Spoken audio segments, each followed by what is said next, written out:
Now changing directions from players getting traded to young players potentially hitting free agency are now being blocked off of it. Another New York Jet, Breece Hall, projected to be franchise tagged, expected to be franchise tagged. Same for George Pickens, same for Kyle Pitts. Let's start by talking about another Jet, though, while we're on this topic. Breece Hall, you said you like the idea of them franchise tagging him. I said I don't really. Give me reasons to be optimistic here. Well, I think some of the reasons to be optimistic, obviously, if you're the Jets, is you have premium draft capital. Now, do you have a quarterback? I don't know. Are you going to be able to get a quarterback? Probably not. But the Jets have premium draft capital. They also have a ton of cap space. So realistically, this rebuild, if done properly, shouldn't take very long. Now, I know you talked about the fact that you would not want to extend Breece Hall because you said by the time that the Jets are good, by the time the Jets are competent, hey, how much tread is Breece Hall going to have left on the tires? And in certain aspect, I do agree with you because it's the Jets. But in reality, like we've seen a lot of teams get a lot better very quickly. You have to hit some home runs in the draft. You have to make smart free agency signings. They have the ammunition to do so. Now, again, do we trust the New York Jets to do so? I don't know. But they have the opportunity. And the other thing I think is he's been their best player for the last 3 or 4 years. I know you can mention Garrett Wilson. He's obviously been a good player as well, probably their only other consistently good player during that 3 to 4 year stretch. But what's the harm in franchise? If you're the Jets, what's the harm in franchise tagging Breece Hall? Because now it opens the opportunity to either A, keep him for another year, see what he's able to do, then hopefully maybe work out an extension if you want, or B, now that the franchise tag's placed on him, you have him under contract for another year, now you're able to trade him. So all of the best possibilities with the realm of Breece Hall and the Jets involve around him being franchise tag. Again, do they take it and they trade him? Do they do whatever? I think now that they have opened themselves up to a lot of options with Breece Hall. And I'm very curious. I would have been very surprised, very, very surprised if they just let him walk out of the building, sign somewhere in free agency, because you know he would have done that. He would have gone to one of these contending teams that really is desperate need of a running back. So for the Jets, I mean, there was realistically no positive outcome if they don't franchise tag him. I don't think. Now you've given yourself an opportunity. Additionally, if you are good this year, and there's a chance, right? Or I'm sorry, excuse me. If you aren't good this year, then you could trade him at the deadline. So the value and the resources that you can get back from Breece Hall, I think, all lie with giving him the franchise tag. I'm not surprised that they didn't let him walk out of the building. Although I do feel really, really bad for him. Yeah, and I mean, you just hit the nail on the head. In the specific thing that I want to mention here, Brees Hall doesn't want to be there. No, he doesn't. Aaron Glenn is supposed to be all about the culture, the culture, the culture. We don't want hostages, right? Well, you just brought You in a have a hostage, hostage. and Like he's your right best there. player. You are holding him hostage with the franchise tag. Yeah, absolutely. And he doesn't want to be there. No. There's no doubting that. He does not want to be there. He has been very vocal about not wanting to be there. I get it that there isn't really much to lose by having Brees Hall around. You have all the cap space in the world. You have 76 million right now. That's fourth in the league. This franchise tag isn't going to hurt you too much. It's not that expensive to bring in a or to franchise tag a running back right now. It's not a hefty cap hit. But again, I think from a culture perspective, I wouldn't really want him around. And I'm hoping for the Jets' sake, they choose to trade him. I do. I think you could get more out of the fourth round pick that you get in return for him than you would from him uselessly being here. But I understand why the coaches might look at it differently because if the offense is bad again and the Jets lose a lot of games again, well, Aaron Glenn is fired. He's done. He's gone. So you want to keep a guy like Brees Hall around so you could have a good enough team to actually keep your job. I think that's kind of what this comes down to. But again, I don't really like it much. I think a team like this should not be caring much about the running back position. And if you could get anything out of Brees Hall, you should do it. Letting him walk wouldn't be a way to get anything out of him, though. So maybe we do just see a tag and trade. I think that's their best case scenario. Yeah, I mean, I think at this current moment, what would he get you? Like you said, like a fourth round pick. That's probably better for your long term future. Just accumulating as many assets as possible. I mean, they have a boatload of picks. Like, if I remember correctly, they have 5 first rounders in the next 2 years. Like, they're loaded from trading Sauce Gardner and from trading Quinton Williams. So to just kind of, hoard all of these draft picks, and you're gonna hit on some. Even the Jets have to hit on some of these picks. So I agree with you. Tagging him and then trading him is probably their best bet. Another player that we think is going to get the franchise tag. It's been heavily reported that he will get the franchise tag. It is all but confirmed that he will get the franchise tag. Is George Pickens. And now George Pickens is a guy, we spent some time talking about him on our last episode. Again, we recorded it, and then, of course, everything happened the morning before we were about to post it. So thank you, NFL. But George Pickens is a guy who we know the Cowboys want to keep, right? They've talked about the fact that, hey, he's been a phenomenal receiver. They are going to franchise tag him, and we know the Cowboys well enough to know that they are going to probably work out an extension with him before the season. But for now, he's franchise tagged, and I think in a very unsimilar way to what Breece Hall is for the Jets, where he is trade leverage. I think this is just buying the Cowboys time until they are able to ink that long-term deal. Again, there's complications because you're paying Dak Prescott all this money. You just paid Javonte Williams, which isn't a crazy amount. I'll give you that. But CeeDee Lamb is making $34 million a year. Do you also want to now pay George Pickens top of the market-ish money? Is he going to get a bigger contract than CeeDee Lamb? So there's a lot of intricacies to work out with the Cowboys. But I don't know if you agree with me, Patrick. This seems a lot different than Breece Hall, where I think this is just buying time for an extension more than it is possible trade leverage. The thing about this one that makes it so tough is there are a million different ways it could play out. I could see them tagging him and then he just plays on it. Mm-hmm. I absolutely could. Trying to kind of get ahead of the CeeDee Lamb contract, of the heftier part of the Dak contract. But I could also see that exact thing happening. They tag him and then they extend him. Yep. But I could also see them tagging him and then they trade him, because right now you're $26 million over the salary cap. Yeah. It doesn't get much better down the line. When will you be able to afford to pay him and CeeDee Lamb and the highest paid quarterback in football and Dak Prescott? You can't. And then you're also going to have to pay offensive linemen too. At a certain point, there's a lot of desserts at the table, and you want to try the chocolate donuts, you want to try the vanilla cake, and you want to try the mint chocolate chip ice cream, and you want to try this and that and that. But at a certain point, you have to say, I don't have enough room for the apple fritter. At a certain point, you have to be able to say that. And I think George Pickens is kind of that point. Yeah, Pickens, he's great. But in order to go ahead and play with him and keep that phenomenal receiver, you might have to move on from a CeeDee Lamb. And in order to eat the apple fritter, you might have to skip out on the vanilla cake. And the fact that you just compared George Pickens to apple fritter is the worst dessert maybe known to man. So that's I don't know if that's like a New York thing that you just pulled up there, but no, it was the first dessert to come to my mind. I'll be entirely honest. So what should I go with? Pumpkin pie. Pumpkin pie is elite. I don't care what anyone else. Pumpkin pie is elite. I'm trying to think of a dessert that's like really, really good, but kind of always plays second fiddle. So I'm thinking like brownies. Brownies are great, but would you want brownies? Or do you want like fresh baked cookies? I think the brownie to George Pickens pro comp is very spot on.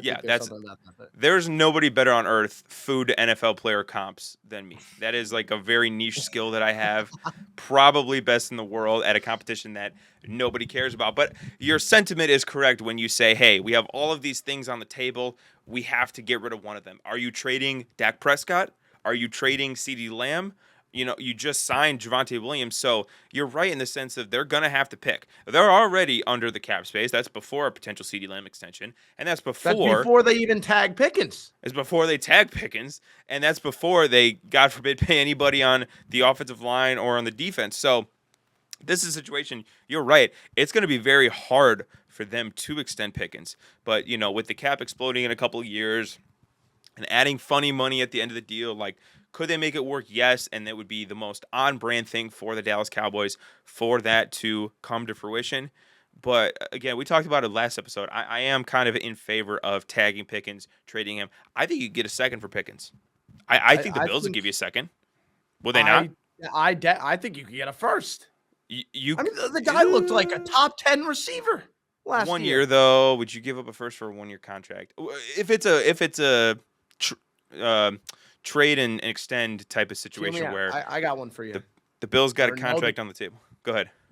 well, I was gonna say one, but then I remembered for the first time in a while they have a pretty high draft pick, so I can't say them. I was gonna say the Chiefs. Yeah, Would they're be a not giving up very pick fun. 9 for Pickens, my man. Yeah, you're not What giving up pick would they give up? Pick 40, 2, or maybe 41? New England. Oh, jeez. I Yeah. mean, that's a very hold on. That's a very real You want to talk possibility. about the toxic receiver pipeline going from Stephon Diggs to George Pickens is diabolical. It's a. I mean, That is quite Mike funny though. Vrabel has dealt with diva receivers before. Oh yeah. Let's Yeah, just absolutely. say that.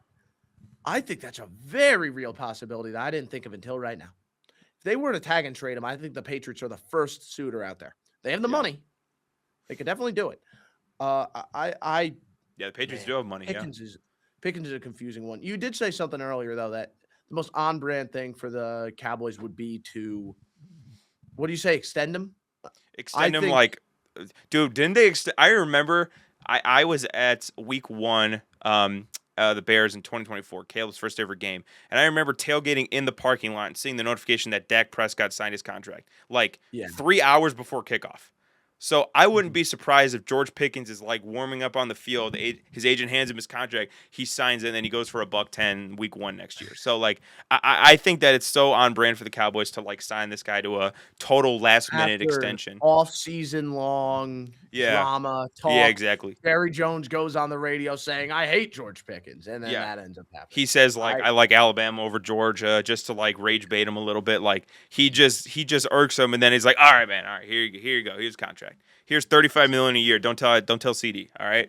And so And then they it's suddenly trade him for Devonta bag of Smith. chips. Yeah. Because of the Alabama Georgia thing. Yeah, exactly. I mean, no, it's Pickens is interesting. The Cowboys are interesting, but I will say I think anything that involves them keeping him long term is the wrong move. You're probably Because right. Look at what their It's defense irresponsible. is. Yeah, it's Look irresponsible. at what their defense is. You can't field that unit again. I get it that you think Charlie Parker is going to completely revamp the team. And I also get it that you're paying your DBs a bunch of money just to be terrible. Yeah. But at a certain point, you got to look and say, we need to do something on that side of the ball. And George Pickens is great, but so are the Browns. Cincinnati Bengals paradox. It's like, dude, can we pay everybody on offense and have just the 32nd ranked defense? Like, dude, if the Cowboys defense was average last year, they probably win their division. Well, here's the difference between them and the Bengals. The Bengals every year are in like the top 5 in cap space, and they just never spend it. Yeah. The Cowboys love spending money. They just don't like spending it wisely. They don't like spending it on non-sexy positions. They'll never pay a defensive tackle or like No, a they left guard. pay offensive line. No, they paid Osa. Well, the O-lineman is the movers. They paid Osa They're the Odigizua. movers. Yeah, you're right. They did pay O-line. I think my gripe is maybe they don't pay defensive guys. They pay guys. The issue To be is that fair, they don't paid pay Trayvon role Diggs guys. and Bland, and then like they both have just evaporated. Well, but and why they're- did you pay them? They weren't good. Well, I'm telling you, he paid him because those guys were getting interceptions and making big plays and pick sixes, and they make highlights. That's what Jerry Jones liked. So I think it's all about the glitz and the glam with Jerry Jones. It's not about and maybe that's why they stick with Pickens. Yeah, Because 1,500 yards ain't bad, man. and his highlights are some of the best you'll see. I mean, Yeah, they are. Real. Let's be real for a second, right? I'm sorry to put you on the spot. I know it's not something that we were prepared to talk about. It's all right. I got But a if we quick talk break. about like the top 5 highlight reels, top 3 highlight reels, probably top 5. Is George Pickens not on there from last year? Tavon Austin, West Virginia, number 1. No, question. last year. Oh, last year. Yeah. Oh, yeah. Definitely. Like Definitely. Caleb Williams, I think, is right there. Puka's 1 for sure. Is he? Caleb, Puka, Pickens, JSN, just pure volume. I mean, he just had. No, but volume isn't. I'm not trying to watch. But I'm saying like highlight they're throwing I don't deep think balls a lot. JSN's up there. I really don't. Well, they were throwing a lot of deep balls, dude. The one-handed catch in the NFC They weren't. Championship game. Are you Yeah, joking? that's a good one. No, that's He said that's a one. good individual highlight. But I think like Pickens, you see him mossing guys. Yeah, I And mean Pickens is ridiculous. The JSN one he had has, against like, the Panthers some was nice grabs, but- ridiculous. Oh, it was crazy. They made up a stat the other day on Twitter, and he's for these nerds out there. They're calling them like hero balls or whatever. I don't know if you saw this tweet. and Pickens was like the leader, and some guy was like, "What the hell is a hero ball?" And a bunch of people were just quote tweeting with his catch against the Panthers, where he just like double covers, just plucks it out of the air. And I'm like, okay, that's actually a really good descriptor of what a hero ball would be. But no, Pickens certainly is good on highlights. And if you're Jerry Jones, you got to look at his Madden rating. Like the guy has a good Madden rating, so he's got We're to done be. talking about the Jets for today. I thought. I Yeah, thought yeah, we were yeah. done. We're done. Yeah, I guess we're done talking about the Jets. Yeah. That is the most unbelievable story I think I've ever heard in my life. I I'm really sorry. like to hope that was fake. I really I do. I totally believe it. Like I totally believe that it was real. Just, I It's bet you bad. Jerry Jones was like, "Wow, that's really smart. I never even thought of look at that So Madden. That's pretty good." if we're talking conspiracy theories, right? Because I Love it. guess Woody Johnson being that bad is kind of a conspiracy theory, right? And whether or Yeah. not that was real, it's a little bit of conspiracy theory. Where do you stand on the conspiracy that Kyle Pitts is locked in to have 6 touchdowns next year? Now that he's I supposed to be think franchise tagged and remain a Falcon. if Like, we're ranking absolutely locked in. if we're ranking like conspiracy theories, number 1, moon landing was fake. Number 2, aliens are real. Number 3, Kyle Pitts is going for 6 touchdowns. I think that's It the holy trinity of conspiracy theories going on right now. it's a I totally lock. believe it. It's a lock, an absolute lock. I mean, Like I think there's a better chance he gets 6 touchdowns next year than the sun comes up tomorrow morning. Although for you, I know it's snowing pretty good over there, so maybe there's not a good. oh, yeah, it Yeah, is. yeah. I don't Well, know. for I don't those know of if you that might not know, let me explain the theory, right? Kyle Pitts, year 1, 2021, 1 touchdown. 2022, 2 touchdowns. 2023, 3 touchdowns. 2024, 4 touchdowns. Guess how many he got in 2025? I'm gonna take a wild guess to say he got 5 this past Yeah, year, he got and 5. three of them were against the Buccaneers in my fantasy playoffs. Shout out Kyle Pitts, man! I'll never forget you for that. Got me like 49 points, dude. Shout out Kyle Dude, Pitts, because dude. I remember all year people were like, oh, he's going for 5 this year, and then he just like didn't score. And then he just got 3 in one game. It was like, hell He yeah, knew. Kyle He Pitts. knew it was fantasy playoffs. That's why he stepped up. He But had to get that, yeah. now that he remains with the Falcons, I think you lock it in. Yeah. I really do. And I Yeah. mean, listen, he's a year away from being guaranteed a very solid season with Atlanta. So for Yeah. that reason, maybe you do sign the extension from the franchise tag because if you agree to like a 4-year deal, you're guaranteed to end up getting 9 touchdowns in that Dude, 4th year. he's putting up Rob Gronkowski numbers at the end of that extension. Like this is prime Brady and Yeah. Gronk type of things he's about to It, do. it, just, it just continues to stack. The Yeah. numbers keep getting He's added. gonna be to it. 40, putting up like 30 touchdowns. It's like, well, that math was horrible. Hold on. I'm not a math major, guys. Oh, I'm that not a was math major. terrible. I honestly was- didn't notice it, Yeah, and then you pointed it out. well, because then I was like, then he would have had to be in the league when he was 10, and even though I am the biggest Kyle Pitts fan, I don't think that was possible. But whatever amount of touchdowns he'd have when he's 40. But no, I think Kyle Pitts, we saw the flashes last year, evidenced by the increase in touchdown, numerically won every single year. But we saw the flashes, and the Falcons. The problem is they don't have an answer at quarterback. Like Michael Penix, well, he's the answer, but is he the solution? See what I did there? I just redeemed myself with That's ball. That is right ball. there. That is ball. I'm writing that. Actually, I gotta write that down right now so I don't forget. He's that. the answer, but he's no Paul Pierce. There you go. But we saw glimpses of the talent that he has. I mentioned the Buccaneers game. He was awesome. There was a lot of other games where he was like, he makes plays, and you're like, oh my God, Kyle Pitts is awesome. The consistency isn't there. You talked about it last week. The blocking certainly isn't there yet. I don't know if I'm really upset. Yeah.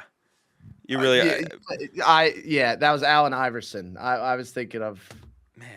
Paul And I was Pierce gonna let it slide. I noticed it. I was gonna let it slide. I had to. Man. Yeah, Man. Paul Pierce was the truth. Allen Iverson was the answer. Man, Oh my I was God, gonna let you off on a freebie. Full stop. I was gonna let you off on a freebie. I don't deserve to be let away. This isn't a basketball podcast, so I figured our audience members were just gonna like tune that out. But I know there's gonna be a lot of them like, what the hell did you just say? But I was trying to throw you a bone. I was like, I'm just gonna roll right past it. I don't deserve it. I don't deserve it. Okay, Yeah. but next episode you're gonna call LeBron James like the queen or something. It's gonna be like a whole thing, and We're not that one's not gonna be able to be Continue skippable. with the Yeah, Penix. yeah. So, anyways, back to Kyle Pitts. Um, just not putting everything together, but the franchise tag again is a good solution for the Falcons because now you can know after a year, hey, is this guy a fit in Kevin Stefanski's offense? Additionally, another point we talked about last week was Bijan Robinson, Drake London, Michael Penix, and Kyle Pitts. Like you can't pay all four of those guys. It's kind of like the dessert comparison that we were just talking about with George Pickens. Obviously, a tight end is the lowest on that priority list. So I don't know. Like I think that the franchise tag was probably their only option.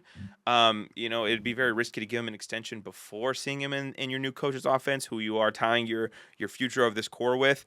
But I figured the franchise tag was going to be a solution for them because he is such an intriguing player and he has so much potential, but we just haven't fully realized all of that potential yet. So there's two ways for me to look at this, right? I already presented the pessimist perspective, how there's not really a role for that for him, all of that stuff. But then there's the other perspective, the optimistic side of this, which is rare for me to be an optimist. Just let that be known. The Harold Fannin role, where he has the fourth high last year, Harold Fannin in a Kevin Stefanski offense had the fourth highest target rate among tight ends last year as a rookie. As a rookie. Right? And they threw the ball a lot. I mean, there was a lot of volume there, and he had the fourth highest target rate. Again, as a rookie, he only really started to win that role later in the season. Well, if Kyle Pitts can be out there and play in the slot, and they use him as a receiver, not as a tight end, as a wide receiver, and then they get some other tight end to actually play the tight end position, he's the wide receiver 2 on this team pretty easily. Pretty easily.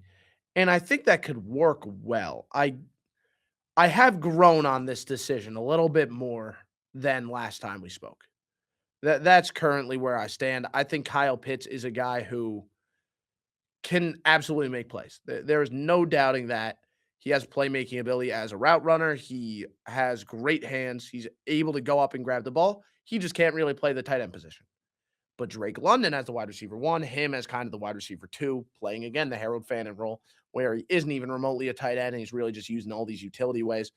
That being the complement, that receiver core, quote unquote, being the complement to a Bijan Robinson run game and a Kevin Stefanski offense, I think there is a way that this all works well. And suddenly I get why they tagged him and why they're probably going to extend him because he's probably a lot cheaper than paying a wide receiver 2. Yeah, and we as fans can sit here and be like, "Oh man, I wish this guy was on the open market. I wish this guy was, able to go to XYZ team." But the reality is the franchise tag exists for a reason, and it's because teams are able to utilize a year as like a feeler, right? Do we want to pay this guy a long-term extension? Is this guy part of our plan? Is this guy a fit with our scheme, our coaching staff? And that's kind of the pinnacle example right here with Kyle Pitts. The potential, like we said, through the roof. The questions are still very evident, though.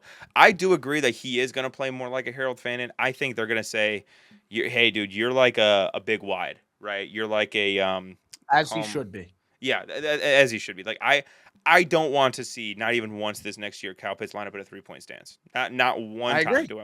Not one time. He shouldn't have been. No, he He shouldn't have should have been. never been used as, like, a real tight end, and And I that's been always say clear this: since, like, year 2. if you are going to draft a unicorn player, which he certainly was coming out of the draft. If you're going to draft a unicorn player, you better play to his strengths. You better do the things that he does well. You better maximize that player skill set. Don't try to fit a square peg into a round hole. Like, don't make this guy who is clearly a phenomenal threat as a receiver into an inline blocking tight end. That's stupid. That's just malpractice. And obviously, Kevin Stefanski hasn't gotten his hands on him yet, but clearly the Falcons like him enough to keep him around for one more year.